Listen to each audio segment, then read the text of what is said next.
हम सोए नहीं कई रातों से, ऐ जाने वतन सौ चांद बुझे, हमें नींद उसी दिन आएगी जब देखेंगे आबाद तुझे। हेलो दोस्तों, कैसे हो आप सभी लोग? बहुत बहुत स्वागत है आप सभी का आज की इस नए धमाकेदार स्टडी वीडियो में। इस वीडियो में अगर आप भी क्लास 10th के स्टूडेंट हो तो देख लो पूरा आज की इस वीडियो में क्लास 10th हिंदी की तैयारी कराने वाले हैं महा मैराथन। पूरा का पूरा तैयारी करेंगे इस पीडीएफ से। सबसे पहले ये देखो, यहाँ पर हिंदी का ये ओवरव्यू है, उसके बाद यहाँ पर हिंदी के बहुविकल्पीय प्रश्न ये तैयारी करेंगे। उसके बाद यहाँ पर देख सकते हो हिंदी के गद्यांश पद्यांश, ठीक है, ये गद्यांश रहा तो ये पद्यांश रहा। उसके बाद यहाँ पर देखोगे तो संस्कृत गद्यांश संस्कृत पद्यांश दोनों इसी में है, इसकी भी तैयारी। जीवन परिचय सभी मोस्ट इंपॉर्टेंट आज की स्टूडियो में तैयार होगा। उसके बाद निबंध लेखन और इधर आपका पत्र लेखन, ये सब चीज इस वीडियो में तैयार होगा। अगर आप भी चाहते हो इस बार के 2026 का बोर्ड एग्जाम 95% के टारगेट से फोड़ना, तो आज की इस वीडियो को लास्ट तक देखना होगा। कमर की पेटी कस लो। और हाँ, एक रण का आगाज हो चुका है और इस आगाज में मेरे साथ आपको बने रहना होगा। चाहे जितनी ही देर की वीडियो बने, मैं बनाने के लिए तैयार हूं, तो आपको भी उस वीडियो को देखने के लिए तैयार रहना होगा। तो चलो बिना बकवास किए मैं इस वीडियो को शुरू कर देता हूं। मेरा नाम है कृष्णा और आप देख रहे हो डिजिटल स्टडी सेंटर। चैनल को पहले सब्सक्राइब कर लेना तब देखना। चलो तो स्टार्ट कर देते हैं। तो चलिए सबसे पहले हम क्लास 10th हिंदी का रोड मैप देख लेते हैं कि कौन सा क्वेश्चन कितने नंबर का पूछा जाता है, कौन सा चैप्टर इंपॉर्टेंट है। सबसे पहले ये देखेंगे। तो सबसे पहले देख लेते हैं महत्वपूर्ण हिंदी गद्यांश। इसमें आपका मित्रता, ममता, भारतीय संस्कृति और ईर्ष्या तू न गई मेरे मन से, ये 4 चैप्टर काफी ज्यादा इंपॉर्टेंट है और ये 6 नंबर का पूछा जाता है। यहाँ पर मिस्टेक हो गया है, 5 लिखा है, ठीक है, 6 नंबर का पूछा जाता है। उसके बाद यहाँ पर देख लो महत्वपूर्ण हिंदी पद्यांश, ये भी 6 नंबर का पूछा जाता है। सूरदास, तुलसीदास, रसखान, बिहारी लाल, श्याम नारायण पांडे, इनके चैप्टर का नाम पद, तुलसीदास का धनुष भंग, रसखान का सवैया कवित्व, बिहारी लाल का भक्ति नीति और श्याम नारायण पांडे का हल्दी घाटी। मोस्ट इंपॉर्टेंट ये सारे चैप्टर्स हैं। महत्वपूर्ण संस्कृत गद्यांश जो कि 5 नंबर का ये पूछा जाता है, इसमें 2 नंबर आपका रहेगा संदर्भ का, 3 नंबर हिंदी अनुवाद का। इसमें वाराणसी सबसे ज्यादा इंपॉर्टेंट है और भारतीय संस्कृति सबसे ज्यादा इंपॉर्टेंट है। ये वीरा वीरेण पूजते भी तैयार कर लेना और भारतीय संस्कृति भी अच्छे से तैयार कर लेना। चलो मैं आपको पूरा एकदम अच्छे से समझाता हूं। महत्वपूर्ण संस्कृत पद्यांश में 5 नंबर का आता है भारतीय संस्कृति इंपॉर्टेंट है, वीरा वीरेण पूजते और जीवन सूत्राणी और वाराणसी, ये चारों चैप्टर इंपॉर्टेंट है। अभी मैं आपको बताऊंगा इनके सारे क्वेश्चन, भी घबराइए मत, सब चीज बताने वाला हूं। बस कमर की पेटी कस लीजिए क्योंकि रण का आगाज हो चुका है। अब देखो जो कि महत्वपूर्ण जीवन परिचय, ये 5 नंबर का आता है। और कौन सा जीवन परिचय तैयार करे, बहुत सारे स्टूडेंट के दिमाग में ये भ्रम बैठा हुआ है कि 8 वो जीवन परिचय तैयार करना होगा, 10 को तैयार करना होगा। कुछ नहीं, सबसे पहले आचार्य रामचंद्र शुक्ल का तैयार कर लो, जयशंकर प्रसाद का तैयार कर लो और उसके बाद डॉक्टर राजेंद्र प्रसाद का तैयार कर लो। बस ये 3 तैयार कर लो, 5 नंबर तुम्हारे हाथों में है। कोई 8-10 जो जीवन परिचय है तैयार करने की जरूरत नहीं है। उसके बाद कवि परिचय में देख लो 5 नंबर का आता है, इसमें तुलसीदास जी का, सूरदास जी का और महादेव वर्मा का। बस 3 तैयार करके चले जाओ, 1000% की मैं आपका गारंटी लेता हूं कि यही आएगा, ठीक है। अब खंड का भी आपके जिले के अनुसार लगता है, अच्छे से तैयार कर लेना। अभी मैं सारी चीजें बताऊंगा। महत्वपूर्ण पत्र लेखन देख लो, ये सारे हैं, मतलब कि 4 को है पत्र लेखन, इनको तैयार कर लेना, 4 नंबर का आता है। निबंध लेखन जो कि 7 नंबर का आता है, ये आता है बेरोजगारी की समस्या और समाधान, प्रदूषण की समस्या और समाधान, विज्ञान वरदान अथवा अभिशाप और आतंकवाद के कारण एवं निवारण। ये मतलब पूरा आपका हिंदी का रोड मैप था कि इसी पैटर्न पर और इतने क्वेश्चन हिंदी के पेपर में पूछे जाते हैं। अब चलो बिना देर किए मैं हिंदी का स्टार्ट कर देता हूँ। बहुविकल्पीय प्रश्न आपके सामने पेश है। हिंदी का पूरे किताब के इम्पोर्टेंट बहुविकल्पीय प्रश्न इतना लगा डाला तो हिंदी का परीक्षा झिंगा लाला। जी हाँ, इस वीडियो में पूरा मैं आपको बताने वाला हूँ। और हाँ, अगर ऐसे सब्जेक्ट और हाँ ऐसा जो मैं पीडीएफ तैयार किया हूँ, ये पीडीएफ चाहिए तो मात्र 99 रुपये में मिलेगा। इतना बेहतरीन पीडीएफ चाहे कहीं यूट्यूब पर देख लो या फिर कोई भी बड़ा प्लेटफॉर्म हो नहीं देगा। इसमें Hindi, English, math, science, social science, Sanskrit, art, ये सभी सब्जेक्ट का पीडीएफ है। ये जो नंबर दिख रहा है, इस नंबर पे, ये जो नंबर दिख रहा है ना, इस पर 99 रुपीज़ गूगल पे, फोन पे, जो भी है पेटीएम वगैरह से पेमेंट करके और इसी नंबर के व्हाट्सएप पर जो पेमेंट का स्क्रीनशॉट है सेंड कर देना, हम आपके पास आपके व्हाट्सएप पर ही सारा ये PDF सेंड कर देंगे। और इसको तैयार कर लोगे तो भाई 90-95 तो पक्के हैं। चलो मैं अभी आपको बताता हूँ, देखना अगर अच्छा लगे तो ही खरीदना, मैं जो जबरदस्ती नहीं कर रहा हूँ, ठीक है। शुक्ल युग की कला अवधि है, शुक्ल युग का समय सीमा जिसको शुक्ल युग की कला अवधि कहते हैं, तो ये 1919 से 1938 तक है, ठीक है। उपन्यास भूले बिसरे चित्र के लेखक कौन है, तो भगवती चरण वर्मा जी है, जैसे यहाँ पर अलग कलर से कर दिया गया है। लहरों के राजहंस के लेखक कौन है, ये जो है मोहन राकेश हैं, ठीक है। अब यहाँ पर देखो बादल की मृत्यु किसकी रचना है, तो ये जो है राम कुमार वर्मा जी की रचना है, ठीक है। मोस्ट इंपॉर्टेंट है, सभी देख लेना प्रीवियस ईयर क्वेश्चन पेपर में ये पूछे गए हैं। द्विवेदी युग का नामकरण किस साहित्यकार के नाम पर पड़ा, तो आचार्य महावीर प्रसाद द्विवेदी जी के नाम पर, ठीक है। धूप के धान किसकी रचना है, तो ये जो है गिरिजा कुमारी मतलब कुमार माथुर जी की है, ठीक है। अब देखो शेखर एक जीवनी उपन्यास के लेखक कौन है, तो ये हैं शेखर एक जीवनी उपन्यास के लेखक सजिदानंद वात्स्यानंद हीरानंद अगेय जी, ठीक है। इंपॉर्टेंट है, अच्छे से तैयार करना, और ऐसा PDF आपको कोई नहीं देगा और ऐसी तैयारी कोई चैनल नहीं कराएगा। बहुत सारे लोग वीडियो देते हैं, लेकिन ऐसी वीडियो अगर आपको कहीं मिले तो मुझे बताना। कला और बूढ़ा चांद के रचनाकार कौन है, सुमित्रा नंदन पंत जी हैं। वैदेही वनवास के रचनाकार कौन है, अयोध्या सिंह उपाध्याय हरिऔध जी हैं। उसके बाद देखो छत्रसाल दशक किसकी रचना है, तो भूषण जी की है, ठीक है। किनकी है, भूषण जी की। अब नीड़ का निर्माण फिर किस विधा की रचना है, ये जो है आत्मकथा विधा की रचना है। किस विधा की है, आत्मकथा विधा की। परीक्षा गुरु उपन्यास के रचनाकार कौन है, श्रीनिवास दास जी हैं, ठीक है। प्रिय प्रवास के रचनाकार कौन है, अयोध्या सिंह उपाध्याय हरिऔध जी हैं, एकदम बेहद ही मोस्ट इंपॉर्टेंट। उसके बाद देखो आंगन के पार द्वार के रचनाकार कौन है, तो सजिदानंद वात्स्यानंद हीरानंद अगेय जी हैं।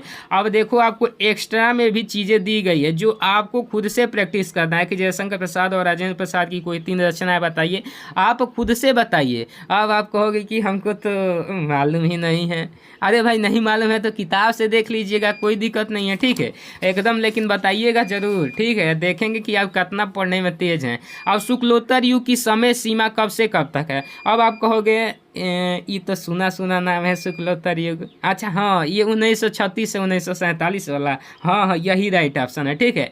अब देखो कृति कंकाल के लेखक कौन है, आप कहोगे कि ये तो जयशंकर भैया हैं, तो जयशंकर प्रसाद जी हो जाएगा, ठीक है। सरस्वती पत्रिका के संपादक कौन है, तो महावीर प्रसाद द्विवेदी जी हैं, ठीक है। कहोगे हम तो पढ़े हैं, नहीं पढ़े हो। अर्धनारीश्वर के लेखक कौन है, तो विष्णु जी हैं, मतलब विष्णु प्रभाकर जी हैं, ठीक है।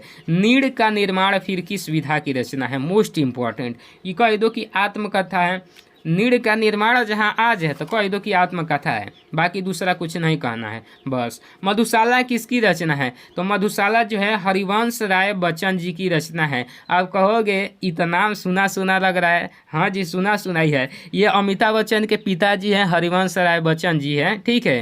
हाँ वो भी हमारी वीडियो देख रहे हैं, देखिए। अब यहाँ पर देखो गुनाहों के देवता के रचनाकार कौन है, तो वो है धर्मवीर भारती जी, धर्मवीर भारती, ठीक है। अब देखो लो शुक्ल आचार्य रामचंद्र शुक्ल और रामधारी सिंह दिनकर की कोई 3 रचनाएं आपको बतानी है, ठीक है। अगर नहीं बताओगे तो बड़ी मार पिटाओगे, ठीक है, बताना जरूर। अब देखो यहाँ पर अब 22वां नंबर क्वेश्चन, मतलब पूरा महामैराथन तैयारी है, बस इसको लास्ट तक देख डाला तो पूरा हिंदी आपका खत्म हो जाएगा। मेरा परिवार रेखा चित्र के लेखक कौन है, तो ये जो है महादेवी वर्मा जी हैं, महादेवी वर्मा।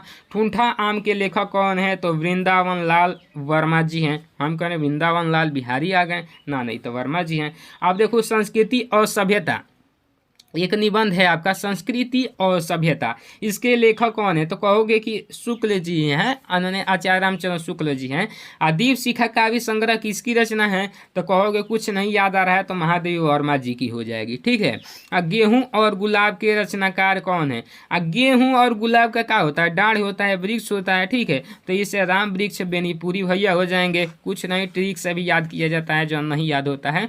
शिक्षा और संस्कृति के लेखक कौन है, तो डॉक्टर राजेंद्र प्रसाद जी हैं। कहा जाता है कि डॉक्टर राजेंद्र प्रसाद बहुत पढ़ने में तेज थे, ठीक है, दोनों हाथे लिख देते थे, तो ये शिक्षा और संस्कृति हो जाएगा इनका, ठीक है। क्या भूलूं क्या याद करूं के रचयिता हैं, तो हरिवंश राय बच्चन जी हैं। अब कहोगे कि फिर दिक्कत है, क्या भूलूं, क्या याद करूं कि रचयिता इधर ही देखे थे क्या? नहीं नहीं नहीं नहीं, ये मधुशाला के देखे थे। तो ये दोनों चीज याद कर लीजिएगा, ये उनका ही है। किनका है? अमिताभ बच्चन के पिताजी का, हरिवंश राय बच्चन जी का। ठीक है।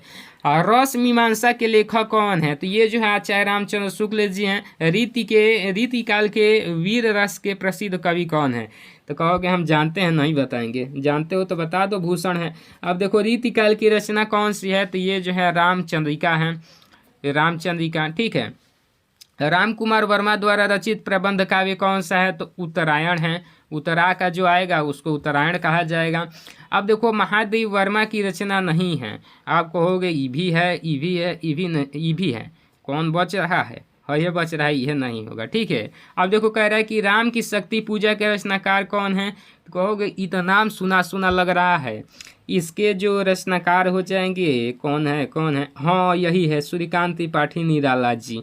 हाँ ऐसा ही समझ समझ कर टिक कर देना है। मुंशी प्रेमचंद्र द्वारा संपादित पत्रिका कौन सा है? तो आप कहोगे प्रेमचंद्र आ गया ना तो मर्यादा और हंस हो जाएगा। ठीक है। अब इसका आंसर बता देना इसका। ठीक है। बताओगे हर एक चीज़ का तो समझूंगा कि आप कितना तैयार हो। ठीक है चलो।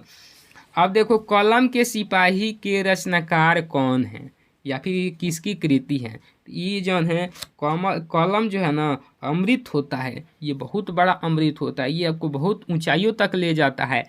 तो यही हो जाएंगे अमृत राय। और ललित ललाम के रचयिता कौन है? तो मतीराम जी हो जाएंगे। ठीक है। ललित ललाम के रचयिता मतीराम, ये हम लोग याद किए थे। पंच परमेश्वर कहानी के लेखक मुंशी प्रेमचंद्र जी। जितना कहानी अधिकतर है यह लिखे हैं, खूब कहानी लिखते थे। जब तनी कहानी लिखना कम किए तब चल गए। ठीक है। कफन व पूस की रात कहानी के लेखक कौन है? तो ये भी जो है मुंशी प्रेमचंद्र जी हैं। सिंदूर की होली के नाटककार कौन है? तो लक्ष्मी बाई हैं। ठीक। बाजे पायलिया के घुंघरू के लेखक कौन है? कन्हैया लाल मिश्र प्रभाकर जी हैं। ठीक है। रीति काल को अलंकृत काल किस विद्वान ने कहा था? मिश्र बंधुओं ने। Most important. और प्रथम सप्तक, दूसरा सप्तक, तीसरा सप्तक का मैं लिख दिया हूँ, इसको याद कर लीजिएगा। 1943, 1951, 1959, 3 गो सप्तक का। अब कहोगे कि ई का आ गया, तो ई आ गया अब आपका ग्रामर। ठीक है। कहोगे कि ग्रामर तो हमको पढ़ने ही नहीं आता है। नहीं आता है तो बड़ी मार पीटाओगे। पढ़ना तो पड़ेगा, कहाँ से कि एग्जाम देना है। तो कह रहा है सोहत ओढ़े पीठ पट श्याम सलोने गात मनो नीलमणि शैल पर आतप परियो प्रभात उपयुक्त बनती में कौन सा अलंकार है?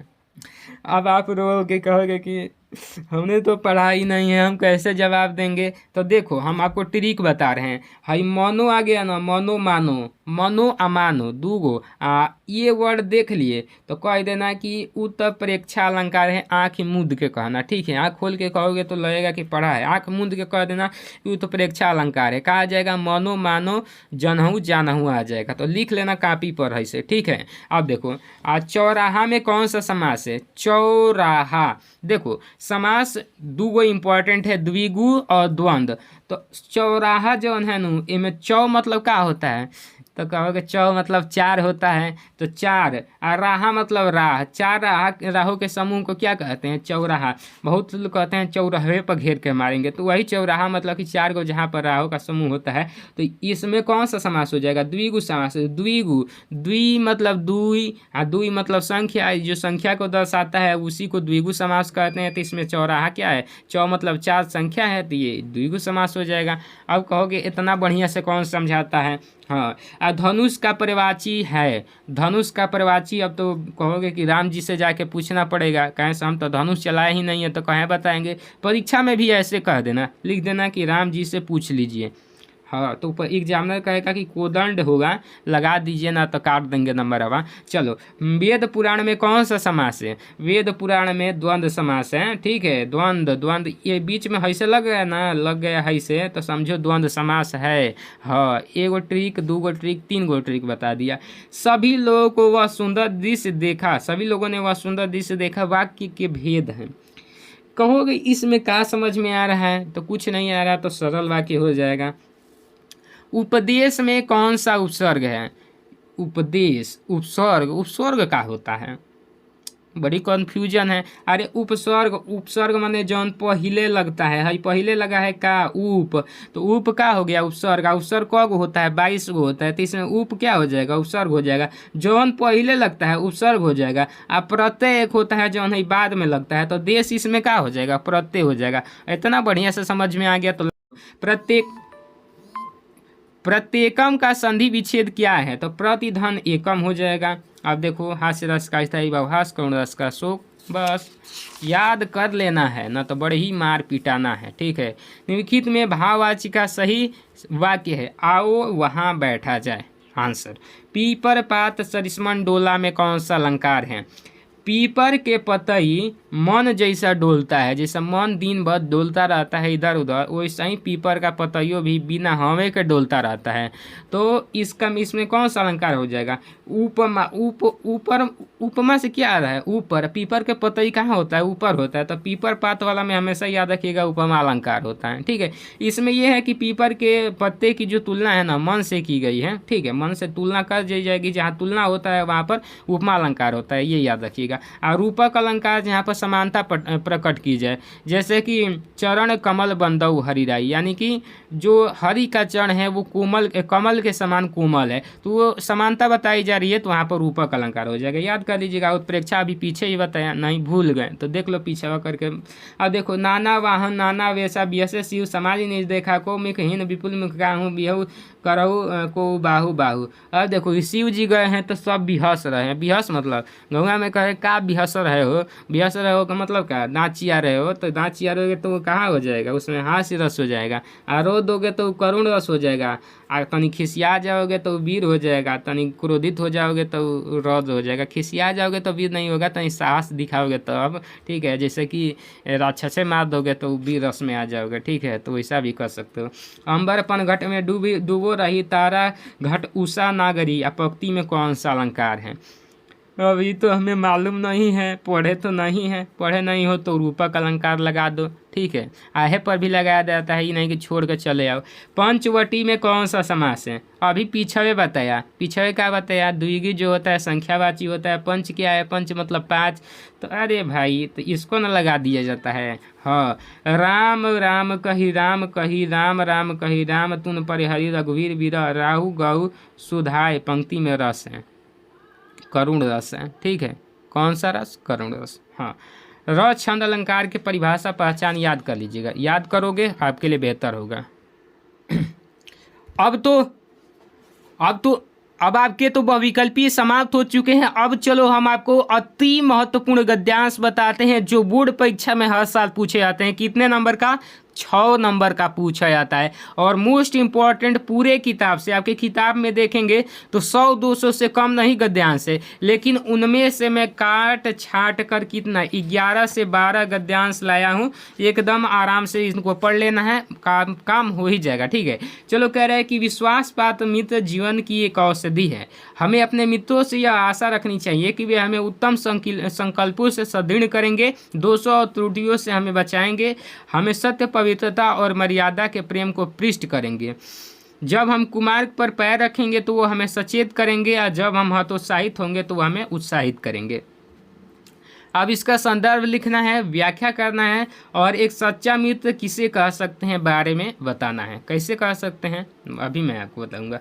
प्रस्तुत गद्यांश हमारी पाठ्य पुस्तक हिंदी के मित्रता नामक पाठ से लिया गया है, और इसके लेखक आचार्य रामचंद्र शुक्ल जी हैं। ये आपका संदर्भ हो गया।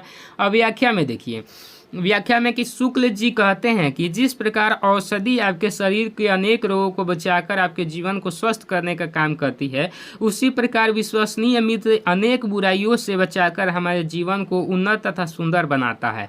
और जब हम गलत रास्ते पर जा रहे हैं तो हमें समझाए, और जब भी हम निराश हो तो आशा का संचार कर हमें उत्साहित करे। ये आपके मित्र का कर्तव्य होता है। ठीक, इसी कर्तव्य पर आपको डटे रहना होगा। एक सच्चा मित्र वही होता है जो हमें उत्तम कार्यों की ओर प्रवृत्त करे, मन में अच्छे विचार को उत्पन्न करे, और बुराइयों और गलतियों से हमें बचाए, सत्य पवित्रता और मर्यादा के प्रति प्रेम को विकसित करे। ठीक है, ये चलो ये हो गया। अब यहाँ पर देख लो, यहाँ पर दूसर का गद्यांश। दूसर का गद्यांश क्या है कुसंग का ज्वर, ये भी मोस्ट इंपॉर्टेंट है। कुसंग का ज्वर सबसे भयानक होता है। यह केवल नीति और सद्बुद्धि का ही नाश नहीं करता बल्कि बुद्धि का भी क्षय करता है। किसी युवा पुरुष की संगति यदि बुरी हो तो उसके पैरों में बंधी चक्की के समान होगी जो उसे दिन प्रतिदिन अवनत के गड्ढों में गिराती जाएगी।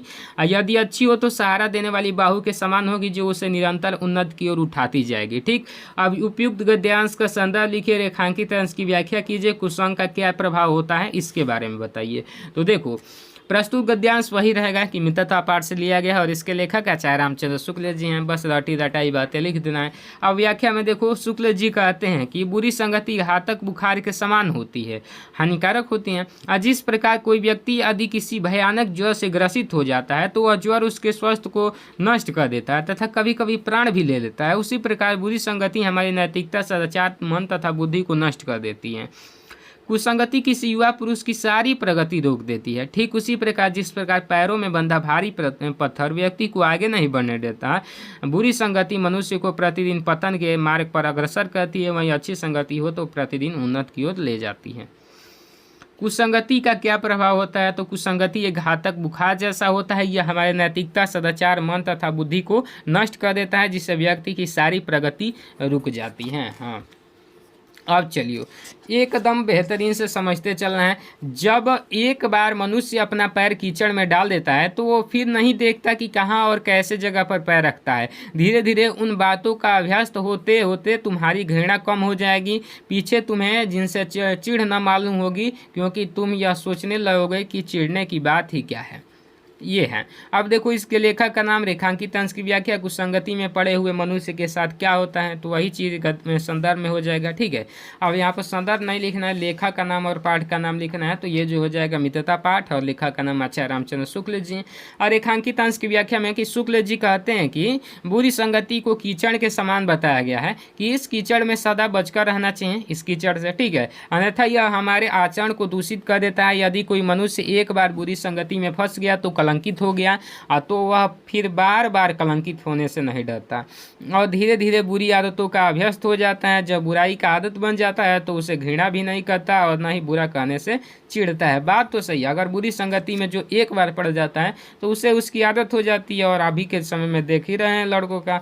अब देखो, उस कुसंगति में पड़े हुए मनुष्य के साथ क्या होता है, तो कुसंगति में पड़े हुए मनुष्य की सोच और व्यवहार पर बुरा प्रभाव पड़ता है। उनकी बुरी आदतों का अभ्यस्त हो जाता है और सही गलत के पहचान को खो देते हैं। उनको कुछ मालूम ही नहीं रहता कि क्या सही है क्या गलत है, कि जो कर रहे हैं वो सही कर रहे हैं कि गलत कर रहे हैं, ये चीज़ का ज्ञान वो खो देते हैं। ठीक है, अब देखो यहाँ पर जो है ममता चैप्टर से आ गया है कि अश्वारोही पास या ममता ने रुक रुक कर कहा कि मैं नहीं जानती कि वह शहंशाह था या साधारण मुगल। ये एक दिन इसी झोपड़ी के नीचे वह रहा। मैंने सुना था कि वह मेरे घर को बनवाने की आज्ञा दे चुका था।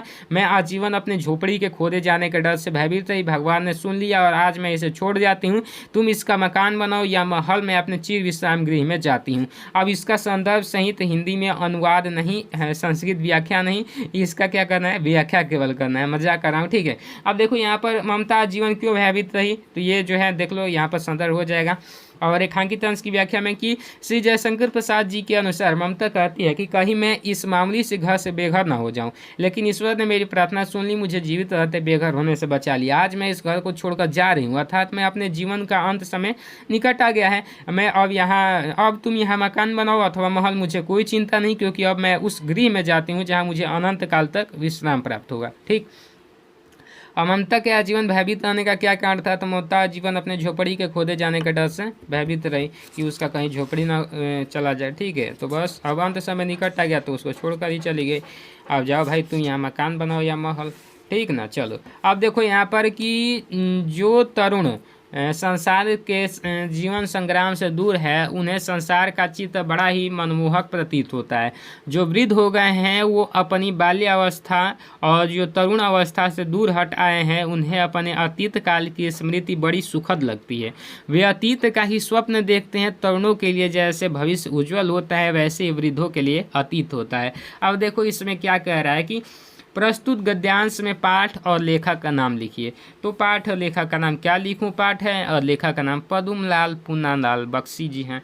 और रेखांकित अंश की व्याख्या में देखो कि लेखक श्री पद्मलाल पूनालाल बख्शी जी का कहना है कि जिन नौजवानों ने संसार के कष्टों, समस्याओं और कठिनाइयों का सामना नहीं किया है, जैसे आप लोग हैं, ठीक है, अभी आप लोग क्या कष्ट और सामना किए हैं? कुछ नहीं किए हैं, ठीक है, उन्हें यह संसार बड़ा ही आकर्षक और सुंदर लगता है। आपको लगता है कि संसार बड़ी बढ़िया, ऐसे ही सब कुछ चलता है बैठे बैठे रील देखकर, ठीक है ना, आपको बहुत अच्छा लगता है, क्योंकि वह अपने उज्जवल भविष्य के स्वप्न देखते हैं, जीवन संघर्षों से दूर रहते हैं।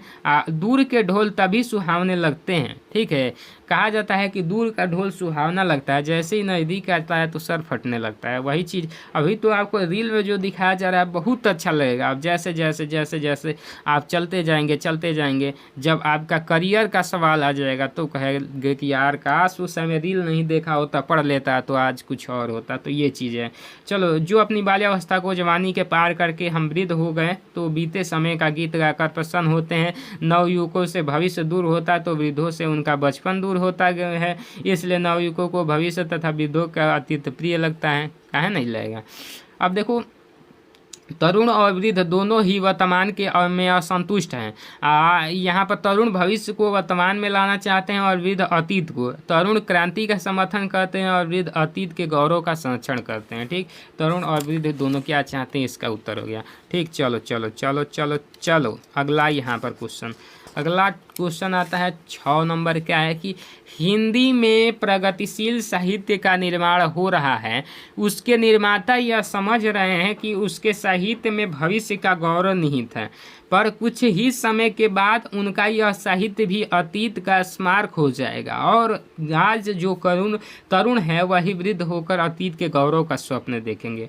अब देखो, ये भी उसी चैप्टर से हैं। क्या लिखूं से पद्मलाल पूनालाल बख्शी जी हैं। रेखांकित अंश की व्याख्या में विद्वान लेखक श्री बख्शी जी साहित्य सुधार की प्रक्रिया पर प्रकाश डालते हुए, टॉर्च बार के प्रकाश डालते हुए कहते हैं कि युवा साहित्यकार वर्तमान में भूत और भविष्य का स्वप्न देखते हुए यह सोचकर प्रगतिवादी साहित्य की रचना कर रहे हैं, क्योंकि उनके साहित्य में भविष्य के गौरव का वर्णन किया गया है। वाह, यह भविष्य में उसके सुधार की आवश्यकता नहीं होगी, किंतु कुछ समय पश्चात ही उनके सोच पर यह भव्य इमारत धराशायी हो जाएगी और आज के युवा लेखक में एक दिन वृद्ध होकर अतीत की गुणगान करेंगे। गजब, युवाओं से भविष्य दूर है और वृद्धों से अतीत, इसलिए दोनों को ये ही सुखद लगते हैं। यह मानव स्वभाव है कि जो वस्तु उसकी पहुंच से दूर होती है वही उसे अच्छी लगती है और वह उसे पाने का प्रयत्न भी करता है। इसलिए कहा गया कि दूर के ढोल सुहावने लगते हैं, नज़दीक आता है तो कपार फटने लगता है। हाँ चलो, अब यहाँ पर ये आता है भारतीय संस्कृति से। मुझे लग रहा है कि है यह एक नैतिक और आध्यात्मिक स्रोत है जो अनंत काल से प्रत्यक्ष या अप्रत्यक्ष रूप से संपूर्ण देश में बहता रहा है और कभी कभी मूर्त रूप लेकर हमारे सामने आता है। अब यहाँ पर यह हमारा सौभाग्य रहा है कि हमने ऐसे ही एक मूर्ति रूप को अपने बीच चलते फिरते हंसते रोते देखा है और जिनसे अमृतों की याद दिलाकर हमारी सूखी हड्डियों में नया मज्जा डालकर हमारे अमृत प्राय शरीर में नए प्राण फूंक और मुझाए हुए दिलों को फिर खिला देता है। चलो, यहाँ पर क्या है कि गद्यांश का पाठ का नाम और लेखक का नाम, तो पाठ का नाम भारतीय संस्कृति, लेखक का नाम डॉक्टर राजेंद्र प्रसाद। अब देखो, रेखांकित अंश की व्याख्या में लेखक ने यह बताया है कि हमारी भारतीय संस्कृति में निहित अमृत तत्व का स्रोत नैतिक और आध्यात्मिक है, जो आदिकाल से ही प्रत्यक्ष अथवा अप्रत्यक्ष रूप में संपूर्ण देश में बहता चला रहा है। कभी कभी स्थूल रूप में अर्थात मूर्ति रूप में किसी महापुरुष के रूप में भी जन्म लेता है, या फिर हम बड़े ही भाग्यवान हैं कि इसी प्रकार के एक स्थूल रूप को यानी कि महात्मा गांधी के रूप में हमने अपने बीच चलते फिरते हंसते रोते गाते हुए देखा है। महात्मा गांधी गाना भी गाते थे। अब इस मूर्ति में परतंत्रता के परिणाम स्वरूप सुख हो चुकी हुई हमारी हड्डियों को अमृत तत्व की स्मृति दिलाकर नई मज्जा प्रदान की। हम मरे हुए से हमारे शरीर में प्राणों का संचार कर निराश एवं मुरझाए हुए दिलों को प्राणदान देकर पुष्प खिला दिया, पुनः खिला दिया। ठीक है, लेखक ने अमर तत्व का स्रोत भारतीय संस्कृति को ही न बताया है, किसी और को थोड़े। हाँ, याद रखिएगा। अगला है, अहिंसा का दूसरा नाम त्याग है और हिंसा का रूप नाम स्वार्थ है, जो प्रायः भोग के रूप में हमारे सामने आता है। पर हमारी सभ्यता में तो भोग भी त्याग से निकाला है और भोग भी त्याग में ही पाया है। श्रुति कहती है कि तेन युक्तेन भुज्या था, यानी कि इसी के द्वारा हम व्यक्ति के बीच का विरोध, व्यक्ति और समाज के बीच का विरोध, समाज और समाज के बीच का विरोध, देश और देश के बीच का विरोध को मिटाना चाहते हैं। हमारी सारी नैतिक चेतना इसी तत्व से ओतप्रोत है। ये कौन सा पाठ है? लेखक का नाम वही पाठ है भारतीय संस्कृति, और लेखक का नाम डॉक्टर राजेंद्र प्रसाद। रेखांकित अंश की व्याख्या कर दीजिए, श्रुति का क्या कहना है? तो देखो, रेखांकित अंश की व्याख्या में डॉक्टर राजेंद्र प्रसाद जी कहते हैं कि क्या कहते हैं कि वेद और उपनिषदों को भी त्याग पूर्वक भोग को महत्व दिया गया है। ओ भाई, अब हम जिन पदार्थों का भोग करें त्याग की भावना से करें। त्याग की भावना सबसे आपसी संघर्ष समाप्त हो जाते हैं। और भाई समझो इस बात को, इसी भावना से व्यक्ति से, समाज का व्यक्ति का समाज से, समाज का समाज से और देश का देश से संघर्ष समाप्त होता है। कभी सभी संघर्ष स्वास्थ्य या भोग को लेकर होते हैं। यदि हम सभी विरोधों या संघर्षों को समाप्त करना चाहते हैं तो हमें अपनी नैतिक चेतना को इसी तत्व त्याग से ओतप्रोत करना होगा। अब देखो, श्रुति कहती है कि तेन युक्तेन भुज्या, अर्थात त्याग की भावना से ही भोग करना चाहिए, क्योंकि त्याग की भावना से ही सभी आपसी संघर्ष समाप्त होते हैं। बस याद कर लीजिएगा। अब देखो यहाँ पर 9 नंबर, आज का विज्ञान क्या कर रहा है? आज का विज्ञान मनुष्यों के हाथों में अद्भुत और अतुट शक्ति दे रहा है। उसका उपयोग एक व्यक्ति और ये समूह के उत्कर्ष और दूसरे व्यक्ति और समूह को गिराने में होता ही रहेगा। ठीक, अब देखो, इसलिए हमें यह भावना को जागृत करना है और उसे जागृत रखने के लिए कुछ ऐसे साधनों को भी हाथ में रखना होगा जो उस हिंसात्मक त्याग भावना को प्रोत्साहित करे और भोग भावना को दबाए रखें। अब देखो, इसमें संदर्भ व्याख्या और आज का मनुष्य के हाथ में कैसी शक्ति विज्ञान दे रहा है, तो यहाँ पर संदर्भ यही है। व्याख्या में देखो, लेखक कह रहे हैं कि वर्तमान जो युग चल रहा है यह विज्ञान का चल रहा है। ठीक है, विज्ञान के उन्नति से मनुष्य को असीमित शक्ति प्राप्त हो गई है। काहे तनी मुनी कोई कहता है तो ऐसे दिखाने लगते हो। हाँ, तो अब देखो यहाँ पर, किंतु विज्ञान से प्राप्त शक्ति का उपयोग सही नहीं हो रहा है। इस शक्ति का उपयोग एक व्यक्ति अथवा समूह के उत्थान के लिए तथा दूसरे व्यक्ति अथवा समूह को गिराने के लिए हो रहा है। लेखक का कहना है कि समाज और राष्ट्र में एक ऐसी भावना उत्पन्न होनी चाहिए जिससे विज्ञान की शक्ति का इस दुरुपयोग से रोकने के लिए हिंसात्मक त्याग की भावना को बढ़ावा दिया जाए। और हिंसात्मक त्याग की भावना को, हिंसात्मक नहीं। चलो, आज विज्ञान मनुष्य के हाथ में अद्भुत और अतुट शक्ति दे रहा है जिसका उपयोग मानव कल्याण और विनाश दोनों के लिए किया जा सकता है। बहुत सुंदर बात, सही है। कल्याण के लिए भी हो सकता है, विनाश के लिए भी हो सकता है। जैसे मोबाइल आपका कल्याण भी कर देगा, विनाश भी कर देगा। रील देखोगे विनाश कर देगा, पढ़ाई करोगे कल्याण कर देगा। अब देखो, ईर्ष्या का यही अनोखा वरदान है कि जिस मनुष्य के हृदय में ईर्ष्या घर बना लेती है, उन चीज़ों को आनंद नहीं उठाता जो उसके पास मौजूद है, बल्कि उन वस्तुओं से दुख उठाता है जो दूसरों के पास है। बात सही है। आजकल का ज़माना ये चल रहा है कि लोग अपने दुख से जितना नहीं दुखी हैं उतना दूसरों के सुख देखकर दुखी हैं। यही ज़माने का उल्लेख इसमें किया गया। हिंदी पढ़ोगे तो बड़ी ही मज़ा आता है, बस समझना है समाज को तब हिंदी पढ़ोगे। अब देखो, वह अपनी तुलना दूसरों के साथ करता है और इस तुलना में अपने पक्ष के सभी अभाव उसके हृदय पर दंश मारते हैं। ठीक है ना। और संदर्भ लिखना है, संदर्भ है ईर्ष्या तू न गई मेरे मन से, और इनके लेखक हैं रामधारी सिंह दिनकर। रेखांकित अंश की व्याख्या, प्रस्तुत अंश में लेखक ने बताया है कि ईर्ष्या अपने भक्त को एक विचित्र प्रकार का वरदान देती है और यह सदैव दुखी रहने का वरदान है। जिस मनुष्य के हृदय में ईर्ष्या उत्पन्न हो जाती है वह आकरण ही कष्ट भोगता है।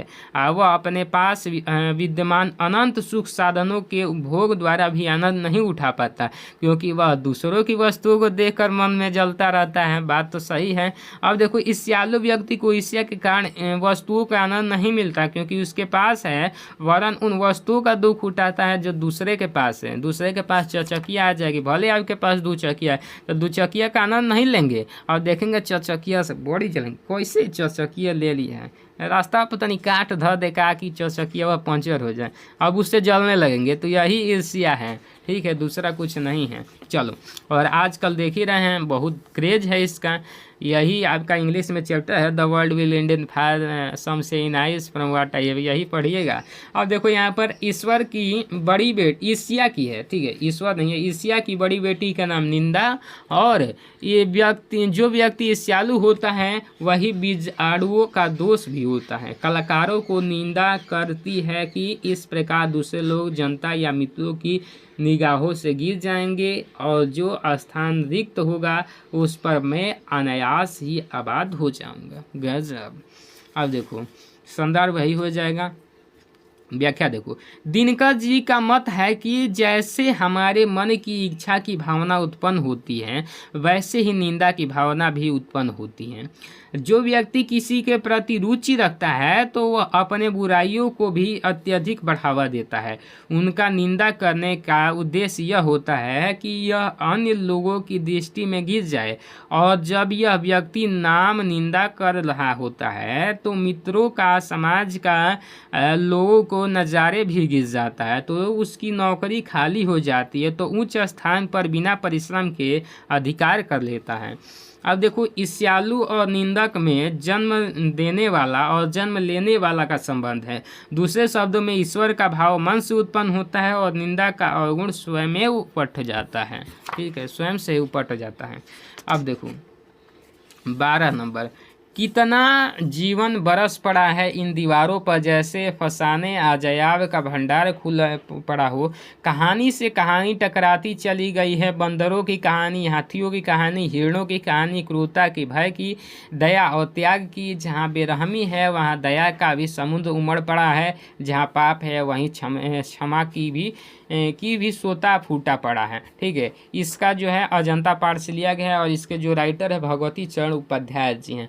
अब ये तो आपका संदर्भ हो गया। व्याख्या देखिए कि प्रस्तुत गद्यांश में लेखक कहते हैं कि अजंता की गुफाओं की दीवारों पर बने चित्र इतने सुंदर हैं कि उन्हें देखकर लगता है कि इन दीवारों पर मानव जीवन स्वयं ही उतर आया है। अजंता के इन भित्ति चित्रों में आश्चर्यजनक कथा कहानियाँ एक दूसरे से जुड़ी हुई हैं। इन्हें देखकर ऐसा लगता है कि आश्चर्यजनक कथाओं का एक विशाल भंडार ही है यहाँ स्थित हैं। बंदरों, हाथियों, हिरणों के चित्र, कथाएं, क्रूरता, भय, दया और त्याग की भावना का यहाँ सजीव चित्रण हुआ है। किसी चित्र में क्रूरता है तो किसी में असीम दया की कहानी चित्रित है, कहीं पाप का दृश्य है तो कहीं क्षमा का भी है। अब देखो राजा और कांगले, विलासी और भिक्षु, नर और नारी, मनुष्य और पक्षु सभी कलाकारों के हाथ सिरजते चले गए हैं, ठीक। चलो 12 नंबर हो गया। 13 और 14 को है 13वां देख लीजिए। अब कह रहा है कि पहले पहाड़ को काटकर, पहले पहाड़े काट दिया है, बहुत बढ़िया किया है, उसे खोखला कर दिया गया है, फिर उसमें सुंदर भवन बना दिए गए। यहाँ खंभे पर उमादी मूर्तें विहग उठी, भीतर की समुची दीवारों और छतों रगड़कर चिकनी कर ली गई और तब उनकी जमीन पर चित्रों की एक दुनिया बसा दी गई। पहले प्लस्तर लगाकर, जैसे पेंट प्लस्तर होता है वैसी, आचार्यों ने उसका लहराती रेखाओं के चित्रों कराया, सिरज दी और उनके चले कलांतों में उनके रंग भरकर प्राण फूंक दिए। फिर तो दीवार उमंग उठी और पहाड़ पुलकित हो उठे। अब देखो ये भी अजंता से लिया गया है और इसके लेखक भगवती चरण उपाध्याय जी हैं। अब रेखांकित अंश की व्याख्या में कि प्रस्तुत गद्यांश में लेखक कहते हैं कि सर्वप्रथम गुफाओं के अंदर की दीवारों और छतों को रगड़कर अत्यधिक चिकना बना लिया गया। तत्पश्चात उस चिकनी भूमि पृष्ठ पर चित्रकारों के द्वारा अनेकानेक चित्र बनाए गए, जिनको देखकर ऐसा लगता है कि चित्रों की एक नई दुनिया ही निर्मित कर दी गई है। गुफा के भीतरी दीवारों पर चित्रकारों द्वारा विभिन्न चित्रों और बाहरी रेखाओं द्वारा प्रदर्शित किया गया है। इसके बाद उनके शिष्यों ने उन चित्रों को रंगकर ऐसा बना दिया है कि सजीव लगने लगता है। जैसे चित्र बना के बढ़िया से पेंट वेंट कर दिया जाता है, कितना लगता है कि असलिए में है। हाँ, तो ऐसे ही बात है। इसका उत्तर अपने देने से प्रयास करें। अरे भाई, पहाड़ों को किस प्रकार जीवंत बनाया गया है अपने से बताइए, हमें से खोज के। बड़ा बढ़िया बात लिखा गया है। अब कहोगे हमको तो आता ही नहीं, हम नहीं बता पाएंगे। नहीं बता पाओगे तो बढ़िया मार पिटाओगे, जानते नहीं हो। अब देखो हमारे देश में ही नहीं, संसार के प्रत्येक जाति ने अपना भाषा चंद्रमा के बारे में कहानियाँ पढ़ी है। गढ़ी है। और कवियों ने कविताएं रची है, किसी ने अपने रजनीपति नाम से, तो किसी ने रात्रि की देवी कहकर पुकारा, किसी वीर हिड़ी ने उसे अपना दूत बनाया, तो किसी ने अपने पीलेपन से क्षुब्ध होकर उसे बूढ़ा और बीमार ही समझ लिया। अब देखो इसमें जो है ईसिया तू ही नहीं गई मेरे मन से है और रामधारी सिंह दिनकर जी हैं, ठीक है।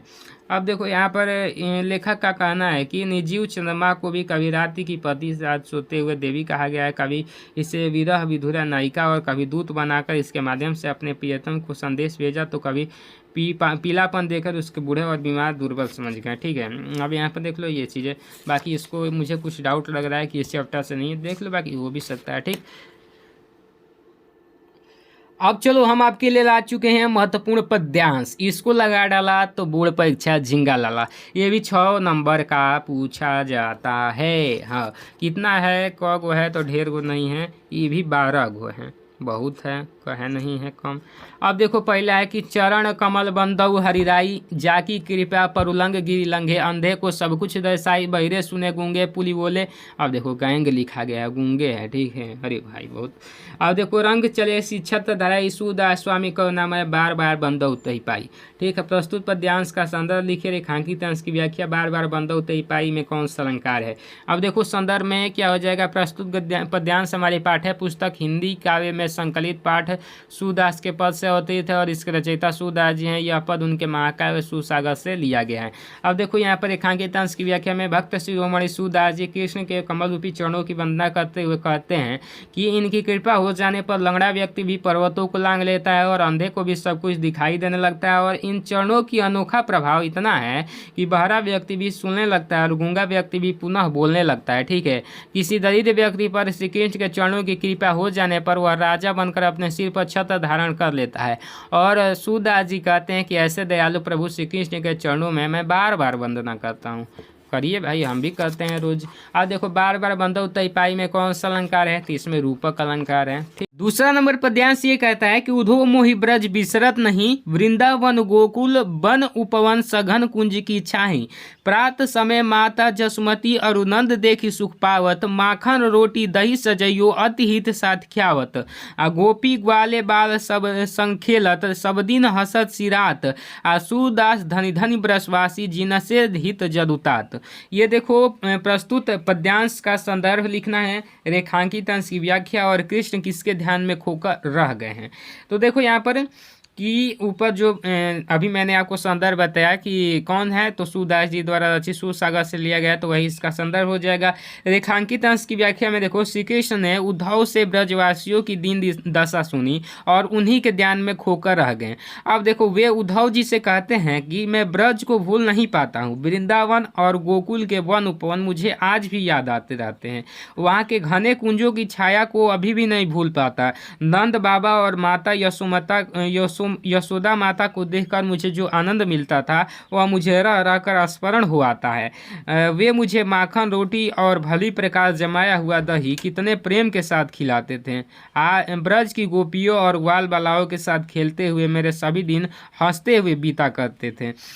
ये सभी बात मुझे आज बहुत याद आते हैं। सूदास जी ब्रजवासियों की धन्य मानते हुए कहते हैं कि जिनके हित की चिंता स्वयं भगवान श्री कृष्ण करते हैं, उन ब्रजवासियों के बारे में हम क्या कह सकते हैं। ये चीज़ यहाँ पर देखो श्री कृष्ण किसके ध्यान में खोकर आ गए हैं, तो ब्रजवासियों के ध्यान में खोकर आ गए हैं, ठीक है।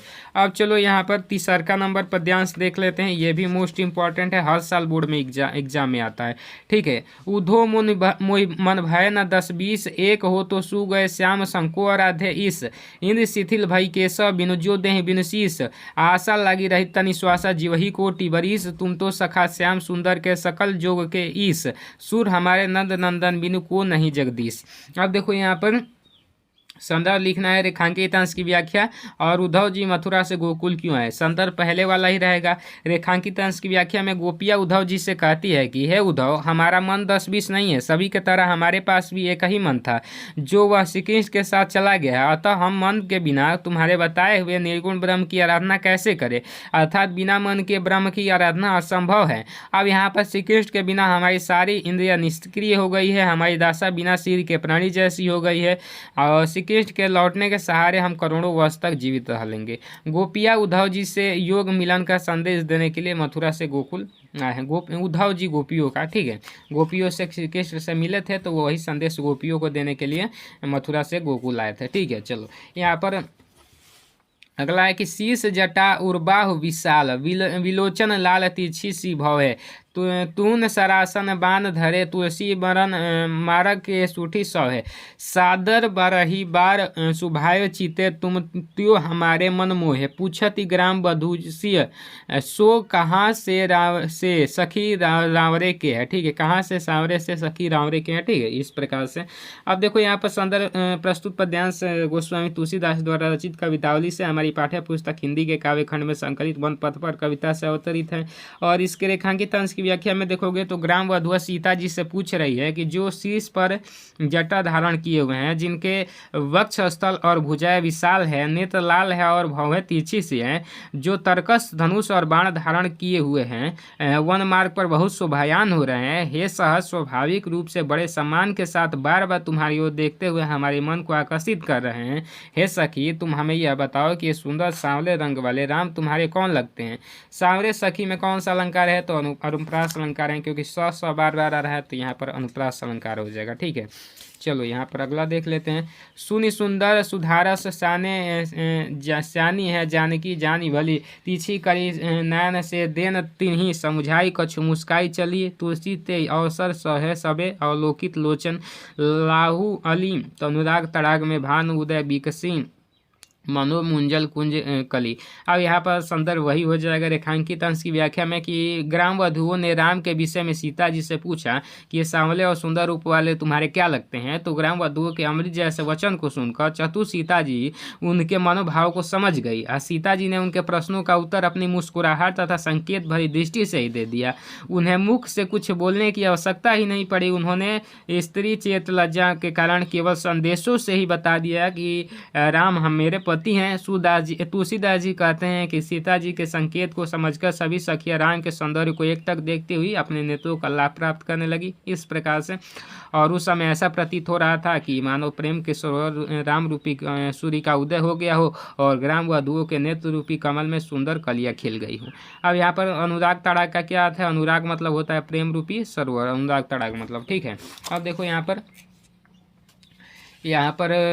अगला है कि मानुष हो तो वही रस खानी बसो बज गोकुल गांव के ग्वारन। जो पशु हो तो कहाँ बसे मेरो चरो नित नंद के धेन मझारन। पाहन हो तो वहीं गिरी को जो धरे हो छत पुरंदन धारन। जो खग हो तो बसेर करो मिली कालिंदी कुल कदम की डारन। अब यहाँ पर संदर्भ लिखो तो प्रस्तुत पद्यांश कवि रसखान द्वारा रचित सुजान रसखान से हमारी पाठ्य पुस्तक हिंदी के काव्य खंड में संकलित सेवैया शीर्षक से अवतरित है। ठीक है, अब व्याख्या में देखो रसखान कवि कहते हैं कि भय भगवान, मैं मृत्यु के बाद अगले जन्म यदि मनुष्य के रूप में जन्म लूं तो मेरा इच्छा है कि ब्रज भूमि में गोकुल के ग्वालों के मध्य निवास करूं।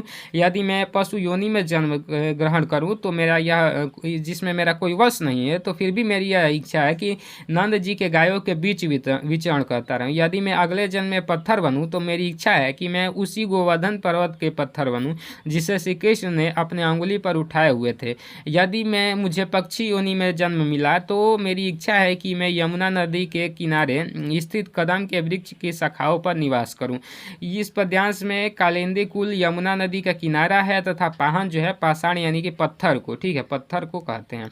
अब देखो यहाँ पर अगला है कि विश्वत रेखा का वासी जो जीता निज हाँफ हाँफ कर रखता है अनुराग अलौकिक वह भी अपनी मातृभूमि पर। ध्रुवासी जो हिम में तम में जी लेता है काँप काँप कर वह भी अपनी मातृभूमि पर कर देता है प्राण निछावर। अब देखो संदर्भ रेखांकित अंश की व्याख्या और भूमध्य रेखा का निवासी शीतल प्रदेशों में क्यों नहीं जाता। अब देखो यहाँ पर कि प्रस्तुत पद्यांश हमारी पाठ्य पुस्तक हिंदी के काव्य खंड के राम नरेश त्रिपाठी द्वारा रचित स्वदेश प्रेम से कविता से अवतरित है। ठीक है, अब इसके रेखांकित अंश की व्याख्या हो जाएगा कि भूमध्य रेखा पर जो मनुष्य का रहता है जहाँ असहनीय गर्मी पड़ती है वहाँ वह गर्मी के कारण हाँफ हाँफ कर अपना जीवन व्यतीत करता है। फिर भी उस स्थान से लगाव के कारण वहाँ की भीषण गर्मी को छोड़कर शीतल प्रदेशों में नहीं जाता। वह कष्ट उठाता हुआ भी अपनी मातृभूमि पर असाधारण प्रेम और अपार श्रद्धा रखता है। जो मनुष्य ध्रुव प्रदेश का रहने वाला है वो जहाँ सदा बर्फ जमी रहने के कारण भयंकर सर्दी पड़ती है, वहाँ वह भयंकर ठंड में भी काँप काँप कर अपना जीवन निर्वाह कर लेता है, किंतु ठंड से घबराकर गर्म प्रदेशों में जाकर जीवन नहीं बिताता। उसे भी अपने मातृभूमि से बहुत प्रेम होता है और उसकी रक्षा के लिए भी वह प्राण निछावर कर देता है। अब देखो, भूमध्य रेखा के निवासी शीतल प्रदेशों में इसलिए नहीं जाता क्योंकि उसे उस स्थान यानी कि मातृभूमि से गहन लगाव यानी गहरा प्रेम होता है। ठीक है, अब चलो यहाँ पर अगला आ जाता है कि सच्चा प्रेम वही है जिसकी तृप्ति आत्मबलि पर निर्भर हो। त्याग बिना निष्प्रय प्रेम है, करो प्रेम पर प्राण निछावर। देश प्रेम यह पुण्य क्षेत्र है, अमल असीम त्याग से विलसित, आत्मा के निकास से जिसमें मनुष्यता होती है विकसित। अब देखो, प्रस्तुत पद्यांश का संदर्भ लिखिए, रेखांकित अंश की व्याख्या और अमल और विलसित शब्दों का अर्थ। अभी संदर्भ ऊपर ही मैंने आपको बताया। कवि कहते हैं कि सच्चा प्रेम वही है जिनसे त्याग आत्मत्याग की भावना हो, अर्थात आत्मत्याग पर ही सच्चा प्रेम निर्भर होता है। सच्चे प्रेम के लिए यदि हमें अपने प्राणों को भी निछावर करना पड़े तो पीछे नहीं हटना चाहिए। बिना त्याग के प्रेम प्राणहीन या मृत हो, त्याग के ही प्रेम में प्राणों का संचार होता है। अतः सच्चे प्रेम के लिए प्राणों का बलिदान करने में सदैव प्रस्तुत रहना चाहिए। देश प्रेम यह पवित्र भावना है जो निर्मल और सीमा रहित त्याग को सुशोभित होता है। देश प्रेम की भावना से मनुष्य की आत्मा विकसित होती है, आत्मा के विकास से मनुष्य का विकास होता है। अतः देश प्रेम से आत्मा का विकास और आत्मा के विकास से मनुष्यता का विकास करनी चाहिए। अमल शब्द का अर्थ होता है स्वच्छ और विलसित शब्द का अर्थ होता है सुशोभित। ठीक है, चलो अगला यहाँ पर क्वेश्चन देख लेते हैं। अगला क्वेश्चन भी काफ़ी मोस्ट इम्पॉर्टेंट है कि चाह नहीं मैं सुरबाला के गहनों में गूथा जाऊँ, चाह नहीं मैं प्रेमी माला के बंद प्यारी को ललचाऊँ, चाह नहीं सम्राटों के सौ पर हे हरि डाला जाऊँ, चाह नहीं देवों के सिर पर चढ़भाग कर ठलाऊँ। प्रस्तुत पद्यांश का संदर्भ, रेखांकित अंश की व्याख्या और पुष्प वनमाली के समक्ष अपनी कौन सी इच्छा यानी कि चाह प्रकट करता है। देखो, संदर्भ में हो जाएगा कि प्रस्तुत कविता हमारी पाठ्य पुस्तक हिंदी के काव्य खंड में संकलित माखनलाल चतुर्वेदी द्वारा रचित पुष्प की अभिलाषा से अवतरित है। ठीक है, अब रेखांकित अंश की व्याख्या में हो जाएगा कि कवि अपने देश प्रेम की भावना को पुष्प की अभिलाषा के रूप में व्यक्त करते हुए कहता है कि मेरी इच्छा है कि किसी देवबाला के आभूषणों में गूंथे जाने की नहीं है। मेरी इच्छा यह भी नहीं है कि मैं प्रेमियों को प्रसन्न करने के लिए प्रेमी द्वारा बनाई गई माला में पिरोई जाऊं और प्रेमिका के मन को आकर्षित करूं। हे प्रभु, न मेरी इच्छा यह भी है कि मैं बड़े बड़े राजाओं के सौ पर चढ़ाकर सम्मान प्राप्त करूं। मेरी यह कामना भी नहीं है कि देवताओं के सिर पर चढ़कर अपने भाग्य या अभिमान करूं। अब भाव यह है कि इस प्रकार के सभी सम्मान पुष्प के लिए निरर्थक समझता है। ठीक है, अब देखो, पुष्प वनमाली के समक्ष अपनी इच्छा रखते हुए कहती है कि हे वनमाली, मुझे तोड़ के डाल देना, उस रास्ते पर फेंक देना जिस मार्ग पर मातृभूमि पर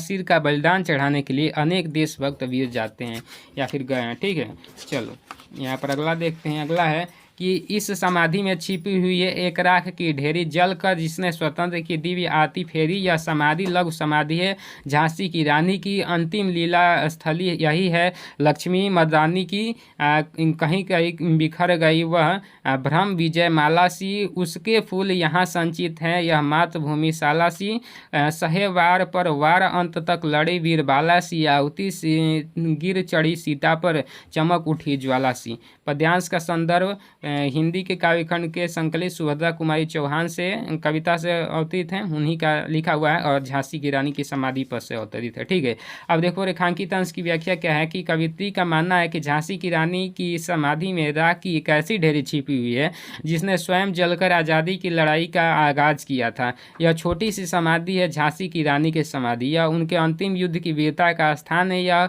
उसके मर्दों के समान लड़ने वाली झांसी की रानी की समाधि है। ठीक है, अब देखो, समाधि झांसी की रानी लक्ष्मीबाई के महान त्याग और देशभक्ति की निशानी है। यही स्थान रानी की जीवन लीला का अंतिम स्थल है जहां रानी ने पुरुष जैसी वीरता दिखाकर स्वयं का बलिदान कर दिया था। ठीक है, इस प्रकार से। अब उसके बाद यहाँ पर देख लो, अगला है कि बढ़ जाता है मान वीर का रण में बलि होने से, मूल्यवती होती सोने की भस्म यथा सोने से, रानी से भी अधिक हमें यह समाधि है प्यारी, यही निहित है स्वतंत्रता की आशा की चिंगारी।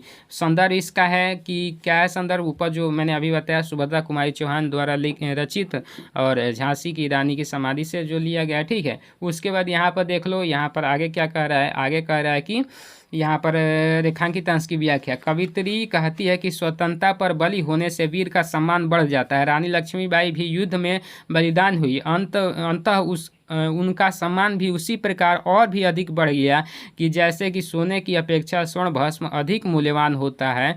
यही कारण है कि रानी लक्ष्मीबाई की यह समाधि हमें रानी लक्ष्मीबाई से भी अत्यधिक प्रिय है, क्योंकि इस समाधि में स्वतंत्रता प्राप्ति की आशा की एक चिंगारी छिपी हुई है, जो आग के रूप में फैलकर पराधीनता से मुक्त होने के लिए देशवासियों को सदैव प्रेरणा प्रदान करती है।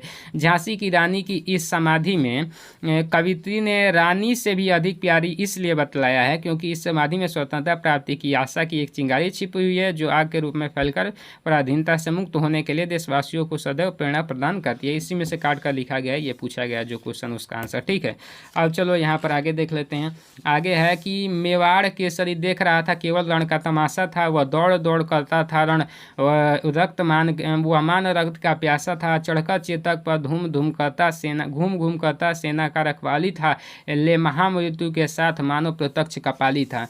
यहाँ पर संदर्भ इसका है कि प्रस्तुत पद्यांश हमारी पाठ्य पुस्तक हिंदी के काव्य खंड के संकलित हल्दी घाटी से कविता से अवतरित है और इसके रचयिता श्याम नारायण पांडेय जी हैं। ठीक है, अब रेखांकित अंश की व्याख्या भी नहीं इसमें पूछा गया, ये पूछा गया। देखो, मेवाड़ केसरी किसे कहा गया है? वह मान सिंह के रक्त का प्यासा बनकर क्यों टूट पड़ा है? तो मेवाड़ केसरी अर्थात महाराणा प्रताप केवल हल्दी घाटी के भीषण युद्ध का तमाशा नहीं देख रहे थे, अपितु वे दौड़ दौड़ कर युद्ध भी कर रहे थे। उनके भीषण युद्ध को देखकर ऐसा लग रहा था जैसे वह मेवाड़ के सम्मान की रक्षा के लिए अकबर के सेनापति मान सिंह के खून के प्यासे थे। अब देखो, रेखांकित अंश में प्रयुक्त उत्प्रेक्षा अलंकार है। ठीक है, इसमें कौन सा अलंकार है? उत्प्रेक्षा अलंकार है, जो भी रेखांकित अंश है उसमें। अब देखो यहाँ पर इसको ये समाप्त हो चुका है गद्यांश पद्यांश, इसको रटना नहीं है बल्कि लिख लिख कर समझने का प्रयास करना है। अब देखो, ये तो आपका गद्यांश समाप्त हो गया, पद्यांश भी समाप्त हो गया। ये वाला पद्यांश था, पद्यांश जो कवि द्वारा लिखा जाता है। अब आपका आ जाता है संस्कृत गद्यांश, संस्कृत गद्यांश और संस्कृत पद्यांश। संस्कृत पद्यांश को संस्कृत श्लोक कहते हैं। तो चलो अब संस्कृत गद्यांश देख लेते हैं, इसमें कितने हैं। तो इसमें देख लो, संस्कृत गद्यांश एकदम से दिखा देते हैं, यहाँ 6 गो संस्कृत गद्यांश है और संस्कृत पद्यांश हमें लगता है कि 5-7 गो होगा ही। ठीक है, 6 गो संस्कृत पद्यांश भी है, श्लोक लेखन भी है। चलो मैं इसको अभी बताता हूँ। वाराणसी सुविख्यात प्राचीन नगरी एवं बल्लिल्य विमल सलिल तरंग्या गंग्या कूले स्थिता अस्य घाटानां वल्याकृति पंक्ति धौल्यां चंद्रिकयां बहुराजते अगणिता पर्यटका दूरदेभ्य देशेभ्य नित्यं यत्र आयन्ति अस्य घाटानां च शोभायां विलोक्यम इमां बहुत प्रशंसति। अब देखो, प्रस्तुत गद्यांश में हमारी पाठ्य पुस्तक हिंदी के संस्कृत खंड के वाराणसी पाठ से उद्धृत है। अब इसका अनुवाद देख लीजिए। अनुवाद में होगा कि वाराणसी बहुत ही प्रसिद्ध प्राचीन नगरी है। यह स्वच्छ जल की तरंगों से युक्त गंगा के किनारे स्थित है। इसके घाटों की घुमावदार पंक्ति श्वेत चांदनी में बहुत सुंदर लगती है। असंख्य यात्री भ्रमण करने के लिए दूर देश से प्रतिदिन यहाँ आते हैं और इसके घाटों की शोभा देखकर इसकी बहुत ही प्रशंसा करते हैं। अब देखो, ऐसा नगरी भारतीय संस्कृति संस्कृत भाषा केंद्र स्थली अस्त इत एवं संस्कृत वाम्य संस्कृते आलोक सर्वत्र प्रसिद्ध मुगल युवराज दारासिको अतागत भारतीय दर्शन शास्त्राणाम अध्ययन करोत् स तेषां ज्ञानेन प्रभावितः अभवत् यत् तेन उपनिषदाम अनुवादम पारसी भाषायां कारित। अब जो संदर्भ ऊपर है वही हो जाएगा, वाराणसी पाठ से ये भी लिया गया है। तो यह नगरी भारतीय संस्कृति और संस्कृत भाषा की केंद्र स्थली है। यहीं से संस्कृत साहित्य और संस्कृति का प्रकाश सभी जगह फैला। अब देखो, यहाँ पर मुगल युवराज दारासिको ने यहाँ आकर भारतीय दर्शन शास्त्रों का अध्ययन किया या उनके ज्ञान से इतना प्रभावित हुआ कि उसने उपनिषदों का अनुवाद फारसी भाषा में कराया। और हाँ, इसका PDF लेना हो तो मात्र ये 99 में मिलेगा, जल्दी से ले लेना। मैंने पहले भी बताया, अभी भी याद दिला देता हूँ। ये नंबर दिख रहा है 95 65 44 16 60। इस नंबर पे 99 रुपीज़ पेमेंट करके उसका एक स्क्रीनशॉट लेकर यही नंबर से व्हाट्सएप चलता है, उस पर भेज देना। हम आपके पास important question, hand written notes, previous year question paper, model paper, मतलब कि कॉपी कैसे लिखना है, सब चीज़ सेंड कर दिया जाएगा। तो एकदम बेहतरीन तरीके से आप कर दीजिएगा। ठीक है, अगर 95% 90% लाने का टारगेट है तो भाई, नहीं है तो कोई आप नहीं खरीदोगे तो भी आ जाएगा।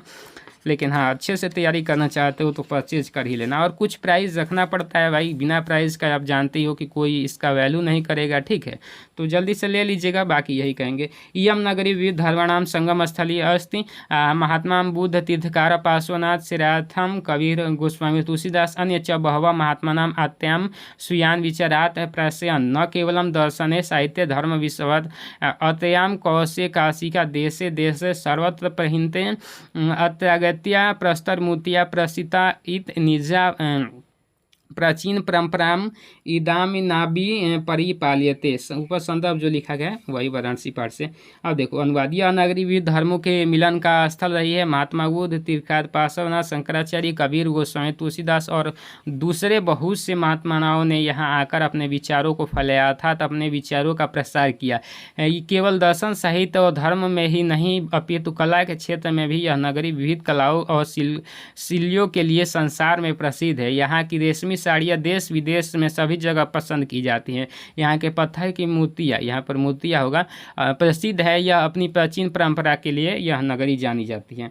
एकदा बहवः जना धूमयानम यानी कि रेलगाड़ी आरह नगर प्रति गच्छन्ति स्म तेषु कार्यत ग्रामीणा केचित् नागरिका आसन मौन स्थितेषु तेषु एक नागरिक ग्रामीणा उपसन अकथयत ग्रामीणा अद्यापि पूर्वेतेन अशिक्षिता अज्ञानी सन्ति स तेषां विकासं न भवति तस्य जल्पनं श्रुत्वा कोऽपि चतुर ग्रामीण आवृतः तद् भद्रनागरिक भवान् एव चिन्तयति ब्रीवीतु एतो हि भवान् शिक्षित बहुयज्ञ च अस्ति। यानी कि ये जो है आपका किस पाठ से, प्रबुद्धो ग्रामीण पाठ से लिया गया, ठीक है। अब देखो इसमें क्या कह रहा था इसका अनुवाद, तो इसका अनुवाद ये हो जाएगा कि एक दिन बहुत से लोग रेलगाड़ी से चढ़कर नगर की ओर जा रहे थे। उसमें कुछ ग्रामीण भी थे, कुछ नगरवासी भी थे। उनके चुपचाप बैठे रहने पर एक नगरवासी ने ग्रामीणों का उपहास उड़ाते हुए कहा कि ग्रामवासी पहले की भांति आज भी गंवार हैं, तो उनका विकास कैसे हुआ है? न तो हो सकता है। नगरवासी के इस प्रकार के कथन सुनकर कोई चतुर ग्रामवासी बोला, हे नगरवासी भाई, आपने ही सब कुछ कहा क्योंकि आप शिक्षित और समझदार हैं। भारतीय संस्कृति न सवेस्वा माता वलिमा संहस स्थली काले काले भेद विचरम भारतीय संस्कृति समाहिता ऐसा संस्कृति विश्वासनाचेन योगदाने दृश्यन्ते एत एवं अस्मुक भारतीय यायाम एका संस्कृति एका एच राष्ट्रीय सर्वे अपि वयम एकस्य संस्कृते समुपासका एकस्य राष्ट्रस्य च राष्ट्रया एथा भ्रामतर परस्परं मिलित्वा सहयोगेन सौहार्दनं व परिवारस्य उन्नति कुर्वन्ति तव अस्माभिः अपि सहयोगेन सौहार्दम च राष्ट्रस्य उन्नति कर्तव्य। अब यहाँ पर देखो संदर्भ, यहाँ पर संस्कृत खंड के भारतीय संस्कृति पाठ से लिया गया है। अब देखो अनुवाद में भारतीय संस्कृति तो सभी मतों को मानने वाले का मिलन स्थल है। समय समय पर अनेक प्रकार के विचार भारतीय संस्कृति से मिलते रहते हैं। यह संस्कृति मिलीजुली संस्कृति है। इसके विकास में अनेक जाति संप्रदायों और विश्वासों का योगदान दिखाई पड़ता है। इसलिए हम भारतवासियों को यह संस्कृति और राष्ट्रीयता है, एक राष्ट्रीयता है, ठीक है। हम सभी एक संस्कृति की उपासना करने वाले और एक राष्ट्र के नागरिक हैं। जैसे सब भाई आपस में मिलकर सहयोग और प्रेम भाव से परिवार की उन्नति करते हैं, उसी प्रकार हमें भी सहयोग और मित्र भाव के राष्ट्र की उन्नति करनी चाहिए, ठीक है। चलो अब यहाँ पर देखो इधर एक छूट रहा है पेज, कहाँ छूट रहा है, 6वां। अब देखो 6वां नंबर है कि अस्माकं संस्कृति सदा गतिशीला वर्तते मानव जीवनस्य संस्कृत यथाम्यं नवा विचारधारायां स्वीक्रियोति नवशक्ति च प्राप्नोति अत्र दुराग्रह नास्ति यत् युक्तियुक्त कल्याणकारी व तदनं सहसं गृह्यते भवति एतस्या गतिशीलतया रहस्य मानव जीवनस्य शाश्वत मूल्येषु निहित्य यत् तथा सत्यस्त प्रतिष्ठा सर्वे भूतेषु संभाव विचारे औदार्यम आचार्य दृष्टिता चेती। संदर्भ, इसका प्रस्तुत गद्यांश हमारी पाठ्यपुस्तक हिंदी के संस्कृत खंड के भारतीय संस्कृति पाठ से लिया गया है। भारतीय संस्कृति सदा गतिशील रही है। मानव जीवन को शुद्ध करने के लिए यह समयानुसार नई नई विचारधाराओं को स्वीकार कर लेती है और नई संस्कृति शक्ति को प्राप्त करती है। और इससे दुराग्रह नहीं है कि जो युक्ति संगत और कल्याण करने वाला है, वह इससे हर्ष सहित ग्रहण किया जाता है। इसकी गतिशीलता का रहस्य मानव जीवन को सदा करने रहने मूल्यों में स्थित है, जैसे कि सत्य के लिए सम्मान, सभी प्राणियों के प्रति सम्मान रखें, विचारों की उदारता और आचरण में दृढ़ता रखें। ठीक है, महत्वपूर्ण संस्कृत गद्यांश समाप्त हो चुका है। आप देखो संस्कृत पद्यांश जो कि बोर्ड परीक्षा में पूछे जाते हैं। वर्णम मंगलम यत विभूषितम विभूषणम कौपिनम यत कौश्यम साकाशिकेन यत। यह श्लोक हमारी पाठ्य पुस्तक हिंदी के संस्कृत खंड के वाराणसी पाठ से अवतरित है। जहाँ मरना कल्याणकारी माना जाता है, जहाँ शरीर पर भस्म धारण करना आभूषण है, जहाँ कौपिनम यानी कि लंगोटी ही रेशमी वस्त्र है, यह कास्की किसके द्वारा मापी जा सकती है, अर्थात इसकी क्षमता किससे की जा सकती है। बन्नम मरणम वापि जीव वापि पराजय भयत समो वीर वीर भाव ही वीरता। प्रस्तुत श्लोक हमारी पाठ्य पुस्तक हिंदी के संस्कृत खंड के वीर वीरण पूजते पाठ से अवतरित हैं। बंधन हो अथवा मरण हो, जीत हो अथवा हार हो, दोनों ही अवस्थाओं में वीर समान ही रहता है, अर्थात वीर भाव को ही वीरता कहते हैं। सर्वे भवन्तु सुखिनः सर्वे सन्तु निरामया सर्वे भद्राणि पश्यन्तु मा कश्चित् दुःखभाग् भवेत्। अब देखो प्रस्तुत श्लोक हमारी पाठ्य पुस्तक हिंदी के संस्कृत खंड के भारतीय संस्कृति पाठ से लिया गया है। सब सुखी हो, सब रोग रहित हो, सब कल्याण को देखे अर्थात सभी का कल्याण हो, कोई भी दुखी न हो अर्थात कोई भी दुख का भागी न बने। ठीक है, चलो यहाँ पर अगला देख लीजिए। किउचित गुतरे भूमे किउचित तरे वखात किउचित शोधात वाताद किउचित बहुते तीर्णात माता गुतरा भूमे खात पिचोस्थया मने शीघ्रत वात्या चिंतया बहुते तीर्णात। यानी कि प्रस्तुत श्लोक हमारी पाठ्य पुस्तक हिंदी के संस्कृत खंड के जीवन सूत्राणी पाठ से अवतरित है। इसमें युधिष्ठिर युधिष्ठिर से कहता है कि भूमि से महान क्या है, आकाश से ऊंचा कौन है, वायु से अधिक शीघ्रगामी कौन है, तिनके से भी अधिक दुर्बल बनाने वाला क्या है। युधिष्ठिर उत्तर देते हैं कि भूमि से अधिक भारी माता है, आकाश से अधिक ऊंचा पिता है, और वायु से अधिक शीघ्रगामी मन है, और तीर्णका यानी कि तिनका से भी अधिक दुर्बल बनाने वाला चिंता है। अब किम न हित्वा प्रियो भवति मानम किम हित्वा न सोचयत किम हित्वाथवान भवति किंतु हित्वा सुखी भवेत मानम हित्वा प्रियो भवति क्रोधम हित्वा न सोचियत कामम हित्वा थान लोभम भवत लोभम हित्वा सुखी भवेत। मनुष्य क्या छोड़कर प्रिय हो जाता है, मनुष्य क्या छोड़कर शोक नहीं करता, मनुष्य क्या छोड़कर धनवान हो जाता है, मनुष्य क्या छोड़कर सुखी होता है। युधिष्ठिर मनुष्य अहंकार को छोड़कर प्रिय हो जाता है, मनुष्य क्रोध को छोड़कर शोक नहीं करता, मनुष्य इच्छा को छोड़कर धनवान हो जाता है, मनुष्य लोभ को छोड़कर सुखी होता है। ठीक है, इस प्रकार से आप देखो।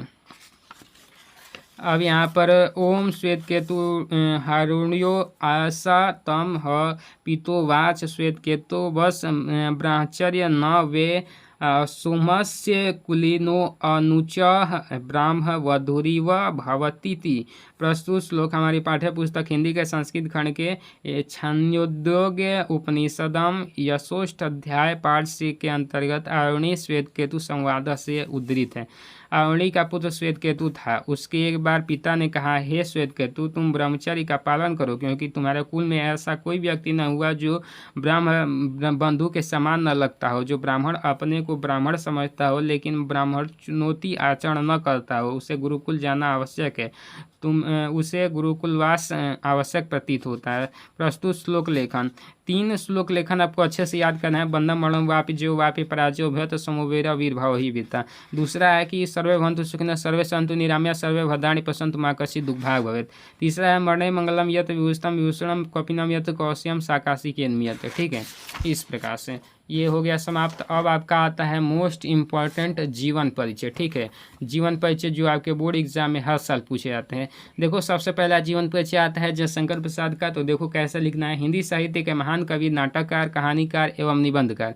जो जीवन परिचय बताऊंगा सेम उसी को तैयार करना है, दूसरा कोई नहीं तैयार करना है। ठीक है, कि जी का जन्म सन 1889 ईस्वी में काशी के प्रसिद्ध सुंगनी साहू परिवार में हुआ था। इनके पिता का नाम बाबू देवी प्रसाद था। इनके पिता काशी के प्रतिष्ठित धनी व्यक्ति थे। इनकी प्रारंभिक शिक्षा घर पर ही हुई। स्वाध्याय से ही इन्होंने अंग्रेजी, संस्कृत एवं उर्दू भाषा को सीख लिए। इसके साथ ही इन्होंने वेद, पुराण, दर्शन, इतिहास का भी गहन अध्ययन किया। कुछ समय पश्चात माता पिता तथा बड़े भाई की मृत्यु हो जाने पर इन्होंने परिवार और व्यवसाय संभालने की जिम्मेदारी इनके ऊपर आ ही गई, तो उन्होंने व्यवसाय संभाला ही था। कि एक के बाद भाभी और दूसरी पत्नी की भी मृत्यु हो जाने पर इनके ऊपर विपत्तियों का पहाड़ टूट पड़ा।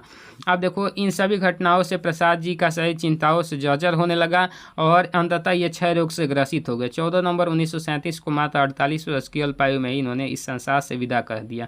अब देखो यहाँ पर रचनाएं चंद्रगुप्त, स्कंदगुप्त, अजातशत्रु, कंकाल, तितली, इरावती बहुत सारी हैं। दो तीन याद कर लो, एक ही लिखने को आता है, ठीक है। तो ये कौन सा, जयशंकर प्रसाद का ये वाला याद कर लेना, ठीक है। और ये उसके बाद डॉक्टर राजेंद्र प्रसाद का याद कर लेना। डॉक्टर राजेंद्र प्रसाद का जन्म सन 1884 ईस्वी में बिहार राज्य के छपरा जिले के जीरादेई नामक ग्राम में हुआ था। इनके पिता का नाम महादेव सहाय तथा इनके परिवार गांव के संपन्न प्रतिष्ठित कृषक परिवारों में से थे। इन्होंने कोलकाता विश्वविद्यालय से एमए तथा एलएलबी की परीक्षा उत्तीर्ण की। ये प्रतिभा संपन्न एवं मेधावी छात्र थे। ये परीक्षा में सदैव प्रथम आते थे।